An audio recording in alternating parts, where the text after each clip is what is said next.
পিরামিডের ভিতরে continuously 20°C temperature থাকে। অর্থাৎ আমরা যখন গরমকালে এসি চালাই সাধারণত দেখা যায় কিংস চেম্বার থেকে আজ পর্যন্ত একটা কিংয়ের একটা রাজারও লাশ পাওয়া যায় নাই, একটা রাজারও মমি পাওয়া যায় নাই।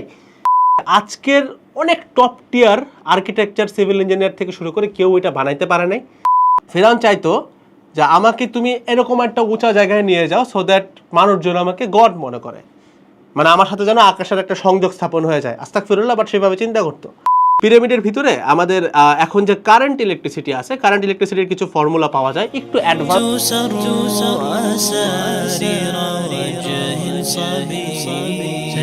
আসসালামু আলাইকুম সবাইকে, welcome to your very favourite episode of the ultimate syllabus. আজকের এই এপিসোডটা is gonna be the final episode of, যেটা আমি শুরুতে একটা এপিসোড বানাইছিলাম, প্রথম এপিসোড যেটা ছিল সোহাগ ভাইয়ার 3টা প্রশ্নের উত্তর দিছিলাম, এবং ওই 3টা প্রশ্নের সাথে কোথায় কিভাবে আমাদের ইসলাম রিলেটেড সেটা নিয়ে কথাবার্তা বলছিলাম। সেইটার ভিতরে একটা প্রশ্ন ছিল যে পিরামিড কারা তৈরি করছে অ্যান্ড পিরামিডের সাথে আসলে ইসলামের সম্পর্কটা কী। আপনি যদি এই মুহূর্তে অনলাইনে থেকে শুরু করে যে কোনো জায়গায়, সেটা আপনি এআই থেকে হোক, যাকে জিজ্ঞাসা করেন না কেন, এটার কোনো সলিড উত্তর পাবেন না আপনি। অর্থাৎ পিরামিড কে বানাইছে, এত আগে কিভাবে সম্ভব ছিল, টেকনোলজি কী ছিল, আজ থেকে 4,500 বছর আগের কথা বলতেছি আমি। সে প্রশ্নের উত্তরটা কিন্তু আমরা জানি না। যখন এই প্রশ্নের উত্তরটা জানলে আসলে কী লাভ। আমি যদি আপনাকে আজকে বলি যে এই প্রশ্নের উত্তরটা যদি আজকে আপনি জেনে যান, আপনার লিটারালি যদি আপনার রিলিজিয়ন নিয়ে 10টা মিথ থাকে, অর্থাৎ আপনি না জেনে থাকেন, তার মধ্যে 9টার উত্তর আপনি পেয়ে যাবেন জাস্ট ওই একটা জিনিস জানার মাধ্যমে। দ্যাটস এই ভিডিওটা আমি বানাচ্ছি। তবে বরাবরের মতোই এই ভিডিওটা যখন আমি রেকর্ড করতেছি, I have to make sure যে শুরুতে আপনি পিরামিডের বেসিক ব্যাপারগুলো জানেন। তাহলে আমি বুঝাইতে পারবো যে কোন জিনিসটা আপনাকে খাওয়ানো হচ্ছে ভার্সেস কোন জিনিসটা আসলে সত্য। সো ভিডিওটার মোটামুটি একই ভিডিওর ভিতরে 2টা পোর্শন থাকবে। প্রথম পোর্শনে আমরা কথাবার্তা বলবো পিরামিডটা অ্যাকচুয়ালি কী, কত বছর আগে তৈরি হয়েছিল, কিভাবে, অর্থাৎ যেটা আপনি অনলাইনে পাবেন। অ্যান্ড দেন সেকেন্ড পোর্শন, যেটার জন্য আমি একটা শঙ্কায় আছি যে প্রবাবলি এই ভিডিওটা অনলাইনে কোনো জায়গায় থাকবে না।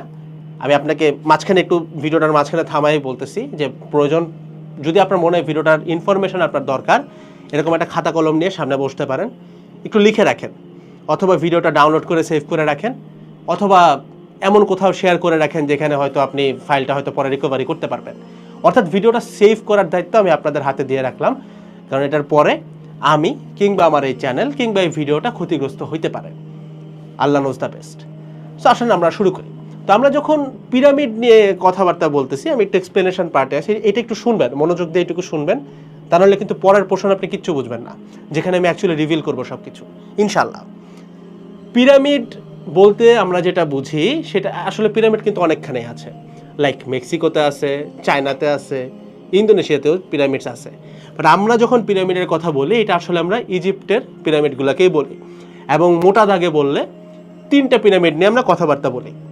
ইজিপ্টে যেগুলো তৈরি হয়েছিল আজ থেকে প্রায় 4,500 বছর আগে।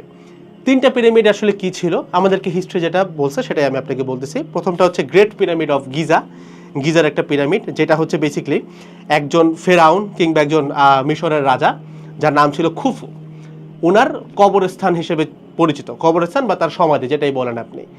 আরও একটা পিরামিড আছে যেটার সাইজ তার থেকে একটু ছোট, এটা হচ্ছে ওই খুফুর সন্তান যার নাম হচ্ছে খাফরে, তার সমাধি বলা যায়, সেকেন্ড পিরামিড যেটা।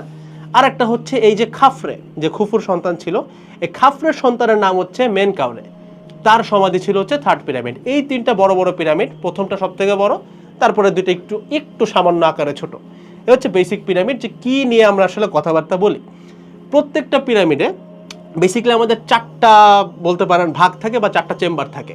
প্রত্যেকটা জায়গায় কিন্তু মিথ লুকানো আছে, অর্থাৎ এটার প্রত্যেকটা পয়েন্টে আপনি কমপক্ষে হইলেও 7-8টা করে মিথ পাবেন, অর্থাৎ মিথ্যা তথ্য যেটা আপনি জানেন, যেটার ভিতরে হয়তো আমাদের রিলিজিয়নটা লুকানো আছে। ঠিক আছে, তো আমি একটু বলি 4টা চেম্বার। প্রথম চেম্বারটা কি, একদম নিচে যেটা থাকে সেটা হচ্ছে কি বলা হয় ডিসেন্ডিং প্যাসেজ, মানে অর্থাৎ এটা হচ্ছে আপনার মাটির নিচে পড়ে, আন্ডারগ্রাউন্ড। তার উপরে একটা প্যাসেজ আছে যেটার নাম বলা হয় গ্র্যান্ড গ্যালারি, তার উপরে আরও একটা প্যাসেজ যেটাকে বলা হয় কুইন্স চেম্বার, তার উপরে একদম টপ চেম্বার যেটা, সেটাকে বলা হয় কিংস চেম্বার। একদম বেসিক অনলাইনের ইনফরমেশন, ঠিক আছে। এবং এই যে আমাদের পিরামিডের ব্যাখ্যা যদি আপনি নর্মালি চ্যাট জিপিটিও করেন, আপনি বুঝবেন যে পিরামিড হচ্ছে ফেরাউনদের সমাধিস্থল, ঠিক আছে। তো তাদেরকে যে কফিনটাতে রাখা হইতো সেই কফিনটা একটা কাইন্ড অফ স্টোনের স্ট্রাকচারের মধ্যে রাখা হইতো, যেটার নাম হচ্ছে সার্কোফেগাস।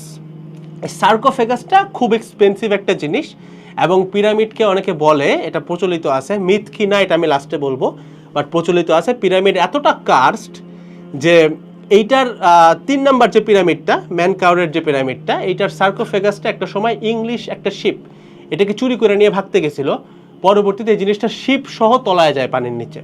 সো এই লেভেলের কার্স এটার উপরে আছে। কেন আছে, কোথা থেকে আছে, এগুলোর এক্সপ্লেনেশনে আমরা সামান্য কিছু বাদেই চলে আসবো। তো আমরা নিচের দিকের যতগুলো চেম্বারের কথাবার্তা বললাম, ওইখানকার যে স্টোনগুলো সেগুলোকে বলা হয় লাইমস্টোন, ঠিক আছে? এগুলোর এক একটার ওয়েট লিটারালি 2 থেকে 3 টন। তবে এই স্টোনগুলো মোটামুটি যেই গিজার ওইখানে যে পিরামিডটা ওটার আশপাশেই পাওয়া গেছে, খুব বেশি দূরে না। বাট যেটা কিংস চেম্বার, যেখানে স্টোনগুলো একদম পারপেন্ডিকুলার অথবা বাংলায় বললে একদম লম্বভাবে বসানো আছে, সেই স্টোনগুলোর নাম হচ্ছে গ্রানাইট স্টোন, যেটার এক একটার ওয়েট লিটারালি 25 থেকে 80 টন। আপনি যদি সামান্য অঙ্ক বুঝতে চান, অঙ্ক বলে 1 টন মানে 1000 কেজি, অর্থাৎ 2 থেকে 3 টন মানে কিন্তু 2000 থেকে 3000 কেজি।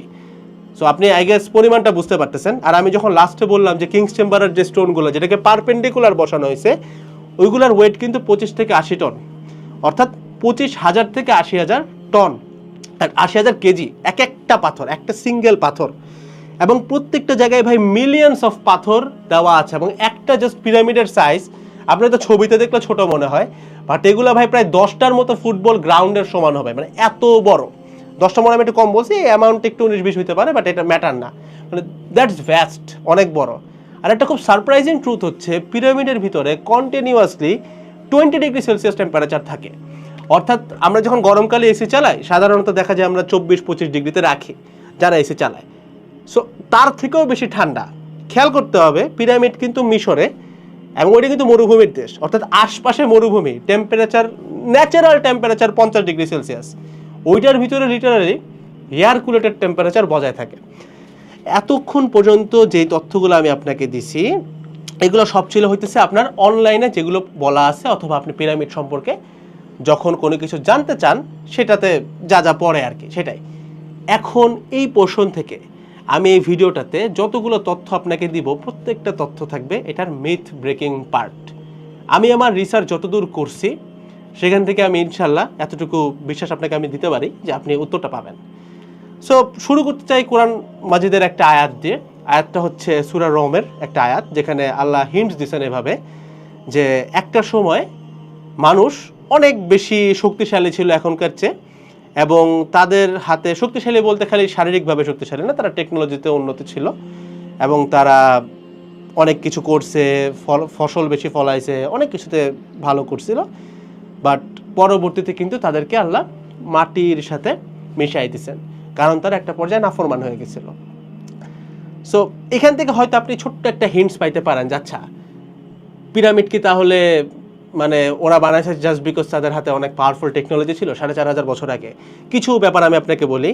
আমরা আমাদের বাংলাদেশের বিশ্ব পরিচয়তে যে ইতিহাস পড়ছি সেখানে বলা আছে যে পিরামিড যখন তৈরি হয় তখন চাকা আবিষ্কৃত হয় নাই। বুঝেন, চাকা মানে অর্থাৎ আপনি যদি মনে করেন যে ভাই 25,000 থেকে 80,000 কেজি এটা তো একটা লিভার দিয়ে ওঠানো সম্ভব হইতেও পারে, একটা লিভার ধরেন বানাইলাম, ভাই ওই টাইমে চাকা ছিল না, ওই টাইমে ধাতু মানে কোনো মেটাল ছিল না। এই দুটা ছাড়া আসলে কিভাবে লিভার তৈরি হয় আমার আসলে জানা নাই, সম্ভব না, মানে অর্থাৎ লিভার তৈরি করা সম্ভব না। কি অনুযায়ী সম্ভব না? আমরা যে তথ্যটা খাইছি সেই অনুযায়ী। অর্থাৎ আমরা যদি ধরে নেই যে ওই টাইমে চাকা ছিল না, ওই টাইমে ধাতু ছিল না, তাহলে ওই অনুযায়ী ভাই লিভার টিভার কিচ্ছু বানানো পসিবল না, কাজ এগুলো তো ছিলই না। আবার পারপেন্ডিকুলার বসানোর জন্য যে লেজার টেকনোলজি আমরা এখন ইউজ করি, আগে তো ভাই গিট দিত, ভাই মানুষ গিট দিয়ে লম্ব মাপতো, ঠিক আছে? একটা টাইম ছিল পিথাগোরাসের আগে যে ওই যে 12 গিটের একটা রশি বানাই দেন, ওখান থেকে লম্ব বানাইতো, ঠিক আছে? এক পাশে 5 আর এক পাশে 4 আর এক পাশে 3 দিলে ওইটা পারপেন্ডিকুলার লম্ব হইতো, পিথাগোরাসের থিওরাম যেখান থেকে আসে। ফানি ফ্যাক্ট, পিথাগোরাসের সাথে আমাদের বয়সের ডিফারেন্স কয়েকশো বছরের বেশি হবে না, বাট পিরামিডের জন্ম আজ থেকে 4500 বছর আগে, যেটার ভিতরে পিথাগোরাসের থিওরাম থেকে শুরু করে আপনি যত কিছু চান তার মেজরিটি পার্টে ওইখানে আছে, মানে a lot of science is there আর কি, ঠিক আছে? Like let me explain it to you. অনেকে এটা কয়েকটা থিওরি আছে, আমি একটা থিওরিগুলো বলি অনলাইনে কি কি থিওরি আছে। লাইক থিওরি একটা যে প্রবাবলি এলিয়েনরা পিরামিড বানায় দিয়ে গেছে, অর্থাৎ অনেকে চিন্তা করে যে পিরামিড যখন হয় তখন ওইখানে এলিয়েনদের আবির্ভাব ছিল, তারা আর কি এত বড় বড় পাথরগুলো আনছে অ্যান্ড অল, এরকম একটা থিওরি আছে। এটা থিওরি 1। থিওরি 2 আছে পিরামিডের ভিতরে আমাদের এখন যে কারেন্ট ইলেকট্রিসিটি আছে, কারেন্ট ইলেকট্রিসিটির কিছু ফর্মুলা পাওয়া যায়, একটু অ্যাডভান্স টাইপের ফর্মুলা আর কি, একদম বেসিক V = IR এই ফর্মুলা না, একটু advance, like you can run a power plant with it, এই টাইপের কিছু ফর্মুলা, কিছু ডায়াগ্রাম আছে পিরামিডের চেম্বারগুলোর ভিতরে। সো দ্যাট অলসো এক্সপ্লেন্স, অনেকে এটা বলে যে পিরামিড প্রবাবলি মিশরের একটা পাওয়ার হাউস ছিল, অর্থাৎ এখান থেকে ইলেকট্রিসিটি দিত। বাট আমাদের হিস্ট্রি বলে ওই টাইমে ইলেকট্রিসিটি আবিষ্কার হওয়ার নামও হয় নাই, ঠিক আছে। দেন আরও কিছু থিওরি আছে, যেমন প্রবাবলি জিন জাতির হেল্প নিয়ে পিরামিড বানানো হয়েছে। সো আমরা যদি সুলাইমান আলাইহিস সালামের আমলটা সময়টা চিন্তা করি, সুলাইমান আলাইহিস সালাম কিন্তু পিরামিডের অনেক পরে আসছেন, সুলাইমান আলাইহিস সালাম, ঠিক আছে। তার আমল, তার যে টাইমটা ছিল, তিনি যখন জীবিত ছিলেন অথবা তিনি যখন ধর্ম প্রতিষ্ঠা করছেন। সো আপনার জিনের থিওরিটা, মানে সুলাইমান আলাইহিস সালাম জিনের উপর অনেক বেশি প্রভাব রাখতেন আর কি, তিনি প্রাসাদ বানাইছেন এন্ড অল। তো অনেকে আবার এই রেফারেন্সটা টানার চেষ্টা করেন যে প্রবাবলি এই প্রাসাদ বলতে অথবা স্ট্রাকচার বলতে মহান আল্লাহ হয়তো পিরামিডের কথা বলছেন। কথাটা অ্যাকচুয়ালি সত্য না, কারণ সুলাইমান আলাইহিস সালাম অনেক পরে আসছে। হ্যাঁ, এইটা আমি অস্বীকার করতেছি না যে পিরামিড বানাইতে জিনের প্রভাব থাকতে পারে, বাট এই জিনটা যে সুলাইমান আলাইহিস সালাম তাদেরকে দিয়ে বানাইছে ব্যাপারটা এরকম না, বরং পিরামিড কোনো নবী রাসূলের বানানো জিনিস হইতেই পারে না। That's a cards thing. আমি আস্তে আস্তে করে সত্যর দিকে যাইতেছি, ঠিক আছে। তো আসেন এখন খোলাসা করে যারা এই পর্যন্ত ভিডিওটাতে আসছেন, আমি আপনাকে সব কিছু বলে দিই ঘটনাটা কী করছে। আমার বলতে আসলে ভয় লাগতেছে আর কি, দ্যাটস আমি বলতেছি না, মানে বলতেছি না বলতে আমি একটু থামতেছি, লাইক আপনি দেখবেন যে আই এম সোয়েটিং অলরেডি, ঠিক আছে, ঘামাচ্ছি। সো দ্য থিং ইজ, আমরা ছোটোবেলা থেকে যখন জন্ম নিয়েছি আমরা একটা থিওরাম পড়ে আসছি। থিওরামটা হচ্ছে এরকম যে থিওরি অফ ইভলিউশন, অর্থাৎ আমাদেরকে শেখানো হচ্ছে যে আমরা প্রথমে গুহা মানব ছিলাম, দেন আমরা আস্তে আস্তে, মানে আমরা দেখতে বানরের মতোই ছিলাম, আমাদের তখন শিকার করা ছাড়া আর কোনো কাজ ছিল না। সো দেন আস্তে আস্তে আস্তে করে আমরা ইভলিউশন করতে করতে আজকে যায় আমরা সভ্যতার শিখরে আছে, অর্থাৎ we are at the top pinnacle. তো আমি প্রথমে আপনাকে এই জায়গাটাতে একটু বুঝাই রাখি, আমরা অনেকে বিজ্ঞানের ছাত্র, আমি নিজে বিজ্ঞানের ছাত্র। তো আমরা কিন্তু এই কথাটা বলার মাধ্যমে আমাদের রিলিজিয়নকে অনেক বাজেভাবে অপমান করি, অর্থাৎ আমাদের নবী রাসূলদেরকে অনেক বাজে, সাল্লাল্লাহু আলাইহি সাল্লাম, তাদেরকে অনেক বাজেভাবে অপমান করি। শুধুমাত্র এইটা বলে না যে আস্তাগফিরুল্লাহ যে ওই আমলের মানুষজন বানর ছিল, শুধুমাত্র এটা বলে না। আপনি একটা জিনিস চিন্তা করেন, যেই মানুষটা সকালে ঘুম থেকে ওইটার টার্গেট যে আমি শিকার করেই খাবো, এই মানুষটার পক্ষে রিলিজিয়ন নিয়ে চিন্তা করা কি সম্ভব? মানে আমি আপনাকে বেসিক কথা বলি, মনে করেন আপনার জব, পড়ালেখা, রিয়েল লাইফে যত কিছু আপনি দেখেন করেন, এই সব কিছু বাদ দিয়ে যদি আপনি আজকে সকালে উঠে নাউজুবিল্লাহ একটা বেয়ার মিনিমাম ড্রেস আপ পইরা আপনার টার্গেট যদি থাকে হাতে একটা বর্ষা হাতে বাঘ মারতে যাবেন বা হরিণ মারতে যাবেন, আপনার রিলিজিয়ন নিয়ে পড়ার সময়টা কই থাকে? তাহলে থাকার তো কথা না, যে কোনো টাইমে এটা হবে ওইটা হবে, তাই না? তো তারা কি কোনোভাবে এখানে অপমান করার ট্রাই করতেছে যে আমাদের রিলিজিয়ন থেকে শুরু করে এটা মিথ্যা? এটা কি একটু হিন্ট পান?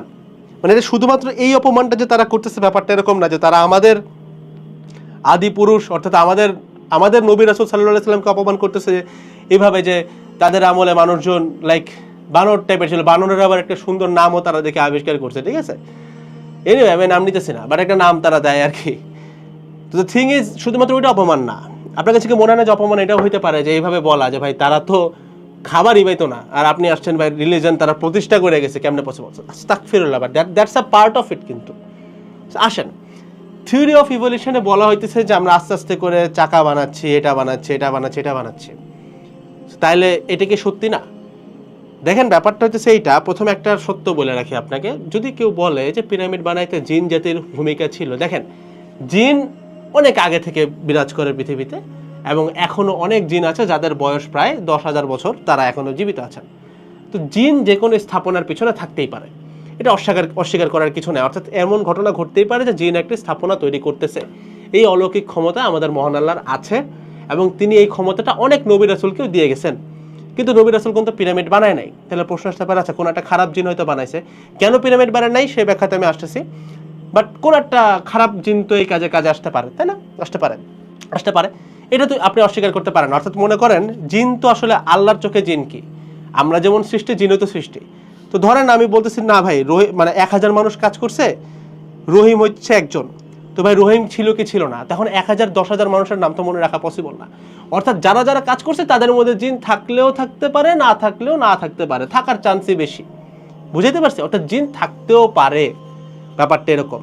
এবার আসেন converting to the next thing আর কি, যে লাস্টের দিকে যদি আমরা একটু আসি, যে what does theory of evolution says. ব্যাপারটা আমরা একটু বোঝার চেষ্টা করি। জিনিসটা এরকম, কোরআন মাজিদ খুব স্পষ্টভাবে আমাদেরকে এই জিনিসটা ইন্ডিকেট করতেছে যে একটা সময়ে আমাদের সভ্যতা পিকের কাছাকাছি গেছে বা পিকে গেছে এবং তারা অহংকারী হয়ে গেছিল। দেন আল্লাহ তাদেরকে লিটারালি মাটিতে মিশাই দিচ্ছেন, বাট কয়েকটা অভিশপ্ত জিনিস আল্লাহ রেখে দিচ্ছেন, যেমন ফিরাউনের বডি। আমরা ছোটবেলায়, আমি জানি আপনি ভুল পড়ছেন কিনা, অনেকে ভুল পড়তে পারে, দেখেন ফিরাউনের মৃত্যুর লিটারালি 3000 বছর পর তার লাশ পাওয়া যায়, ঠিক আছে? সো এই যে প্রিজার্ভেশনটা, পিরামিডও কিন্তু ওরকম একটা প্রিজার্ভ জিনিস আল্লাহ যেটা প্রিজার্ভ করে রাখছেন, দ্যাট ওয়াজ কার্সড বলতেছে অনেকক্ষণ ধরে। কেন? দেখেন পিরামিডটা আসলে তৈরি হয়েছিল এইভাবে যে একজন ফেরাউনের এরকম কথা প্রচলিত আছে আমাদের কোরআন মাজিদেও এটা আছে, যে ফেরাউন চাইতো যে আমাকে তুমি এরকম একটা উঁচা জায়গায় নিয়ে যাও সো দ্যাট মানুষজন আমাকে গড মনে করে, মানে আমার সাথে যেন আকাশের একটা সংযোগ স্থাপন হয়ে যায়। আস্তাগফিরুল্লাহ, বাট সেভাবে চিন্তা করতো। সো পিরামিডটা এভাবে তৈরি হয়েছিল। বাট আমি আপনাকে খুব ভয়াবহ একটা কনস্পিরেসি থিওরি দিচ্ছি এখানে। আজ পর্যন্ত এই যে 3টা পিরামিডের ব্যাখ্যা করলাম, লাইক খুফু, খাফরে, মেনকাউরে, একটা সিঙ্গেল পিরামিডের ভিতরেও কোনো মামি পাওয়া যায় নাই। অর্থাৎ পিরামিডের তৈরি তো হয়েছিল সমাধি সংরক্ষণের জন্য, বাট এই যে বলছিলাম প্রত্যেকটা চেম্বারের ভিতরে মিথ আছে। কিংস চেম্বার থেকে আজ পর্যন্ত একটা কিংয়ের, একটা রাজারও লাশ পাওয়া যায় নাই, একটা রাজারও মমি পাওয়া যায় নাই। কুইন্স চেম্বার, কোনো রানীর কোনো খোঁজও নাই এখানে, ঠিক আছে? দেন আর কি গ্র্যান্ড গ্যালারি থেকে শুরু করে ডিসেন্ডিং প্যাসেজ, কোনো জায়গায় কোনো সহায় সম্পত্তি কিচ্ছু নাই। সেখানে একটা থিওরি আছে, থিওরি থাকতেই পারে যে ভাই অনেক ডাকাত মাকাত যায়, এগুলো হচ্ছে গিয়ে চুরি টুরি করে নিয়ে পালায় চলে গেছে। কথা সত্য হইতে পারে, আবার এমনও হইতে পারে যে অবভিয়াসলি এটা কার্সড, বাট জিনিসটা মোর লাইক এরকম হইতে পারে যে হয়তো বা এটার ভিতরে ইলুমিনাতির অনেক বড় বড় পোর্শন ছিল, যেটা যদি থাকতো তাহলে আজকে হয়তো সৃষ্টিগুলো অনেক বেশি ক্ষতিগ্রস্ত হইতো। দ্যাটস ওয়াই হয়তো আল্লাহ চাইছেন যেন এই জিনিসগুলো না থাকে, দ্যাটস ওয়াই পিরামিডকে কার্স বলা হয়। যেমন আমি আপনাকে একটা থিওরি দিলাম যে নৌপথে আর কি একটা হচ্ছে কি আপনার সার্কোফেগাস হচ্ছে গিয়ে ডুবে গেছিল, অ্যান্ড পুরো শিপ সহ ডুবে যায় ওটা। এই যে রিস্কি ব্যাপারগুলো, এটা কিন্তু আমাদের পিরামিড ইনভেন্ট করতে যায়, মানে পিরামিডের ভিতরটা ইনভেন্ট করতে যায় বারবার হয়েছে। বলে আপনার মনে একটা প্রশ্ন আসতেই পারে যে ভাই পিরামিড আসলে এত কার্সড কেন? আমি বলতেছি এটা ভালো জিনিস না, এটা খারাপ জিনিস। কারণ শুধুমাত্র এইটা না যেটার ভিতরে ইলুমিনাতি হয়েছে, এইটা যারা এটার সাথে জড়িত ছিল তারা হচ্ছে ফেরাউন কিন্তু একজন না, অনেকেই। এবং তাদের মেইন থিমটা ছিল তারা শিরক করত, অর্থাৎ তারা নিজেদেরকে খোদা দাবি করতো, আস্তাগফিরুল্লাহ, বাট তারা দাবি করত। এবং তারা চিন্তা করতো যে তারা এখানে ফর ইটারনিটি এখানে তারা বাস করতে পারবে। এবং এই যে বললাম যে এই জিনিসটা আল্লাহ কেন নিদর্শন স্বরূপ রেখে গেছেন, এবং অনেক মানুষজন, অনেক রিসার্চার কিন্তু দেখা গেছে পিরামিড নিয়ে, পিরামিডের ভিতরে যে অথবা পিরামিডের আশপাশে কোনো কিছু নিয়ে একটা এলিমেন্ট নিয়ে ডিসকভারি করতে যায়, তারা কিন্তু তাদের জীবনও হারাইছেন। এই ঘটনা কিন্তু ঘটছে। 2-1 জনের কথা আপনি খুব ক্লিয়ারলি পাবেন, আমি আর নাম মেনশন করতেছি না, বাট আছে। অর্থাৎ এটার সাথে অভিশাপটা জড়িত আছে। এটা কারণ হচ্ছে তারা নিজেদেরকে অনেক বড় জায়গায় নিতে চাইছিলেন, এই কারণেই তখনকার এই সভ্যতাটাকে আল্লাহ একদম মাটির সাথে মিশায় দেন। I guess you getting my point. আল্লাহ দেখাইতে চাইছেন যে দেখ তোদের কিচ্ছু নাই, জাস্ট 2-3টা পিরামিড। অর্থাৎ আল্লাহ যা চাইছেন তাই শুধুমাত্র আছে, তার বাদে আর কোনো কিছুর এক্সিস্টেন্স সেখানে নাই। এখন আসি ভাই সিস্টেমের সাথে বা ইসলামের সাথে পিরামিডের সম্পর্কটা কোথায়। নর্মালি বুঝেন, আজকে যদি আপনি বুঝেন যে সভ্যতা একটা সময় তার পিকে গেছে, দেন সেটা ধ্বংস হয়েছে, আরও পিকে যাচ্ছে। দেখেন একদম সর্বোচ্চ চূড়ায় সভ্যতা এখনো যায় নাই বলা যায়, কখনোই যায় নাই। কারণ হচ্ছে সর্বোচ্চ চূড়ায় গেলে কিয়ামত হয়ে যাওয়াটার কথা, সর্বোচ্চ চূড়া বলা পসিবল না। তবে এখনকার থেকে পিকে যাইতেই পারে, কারণ আমরা এখনো পিকে নাই, we are not at the highest point at the moment, তাই না? সো হয়তো সভ্যতা সে তার পিকে গেছে, সৃষ্টিকর্তা তাকে আবারও মিশাই দিছে, কারণ তারা অহংকারী হয়ে গেছে। সো আমরা যদি এই প্যাটার্নটা ফলো করি, আমরা খুব ইজিলি বুঝে যাব যে কেন বিশ্বে আসলে 2টা ফোর্সের মারামারি হইতেছে, একটা সিস্টেম আর একটা মুসলিম। এটা আমি ইজিলি বুঝে যাচ্ছি যে আসলে কোথায় যায় শেষ হচ্ছে। অ্যান্ড অলসো আপনি যখন একটা সভ্যতার লাইক বুঝেন, আমাদেরকে সিস্টেমটা খাওয়াচ্ছে কি যে আমরা শুরু করছি জিরোতে, আমরা গুহামানব থেকে আজকে আমরা সভ্যতার চূড়ায় আসছি। সো দেখেন আমরা কোনো জায়গায় কিন্তু এইটুকু জানতে পারতেছি না যে আমরা কখনো টপে গেছি কিনা, যার কারণে আমাদের নিজেদের মধ্যে একটা অহংকার ভাব আসতেছে যে আমরাই সেরা, আমরা অনেক কিছু জানি। সিস্টেম এটা চাচ্ছে আপনি যেন নিজেকে অহংকারী মনে করেন, যেন আপনি এই ধরনের নাফরমানি কথাবার্তা বলেন যে আজ থেকে 1500 বছর আগে 1400 বছর আগের জিনিস দিয়ে আমি এখন কি করবো, আস্তাগফিরুল্লাহ। বাট আপনি যদি কথাটা বলতে পারেন যে তখন তো মানুষ জানতো না, এখন তো আমরা অনেক জানি, এই কথাটা পিচ করার জন্যই কিন্তু এই ইভলিউশনের থিওরিটা খাওয়ানো হয়। বাট আপনি যখন জানেন যে না সভ্যতা এই পর্যন্ত আইসাত সে তার চড়চড়ায় গেছে, দেন একদম মাটিতে মিশছে, দেন আবার নিচ থেকে আবার উঠতেছে, তখন কিন্তু আপনি জানেন যে এই লোকরা অনেক উপরে গেছিল কিন্তু নাফরমান ছিল দেখে মিশে গেছে কিয়ামতের অনেক আগে, আমরাও কিন্তু মিশতে পারি। তখন আপনি একে তো পুরো ব্যাপারটাকে প্রেডিক্ট করতে পারতেছেন যে সিস্টেমটা আসলে কীভাবে আগায়, সিস্টেম তৈরি হবে।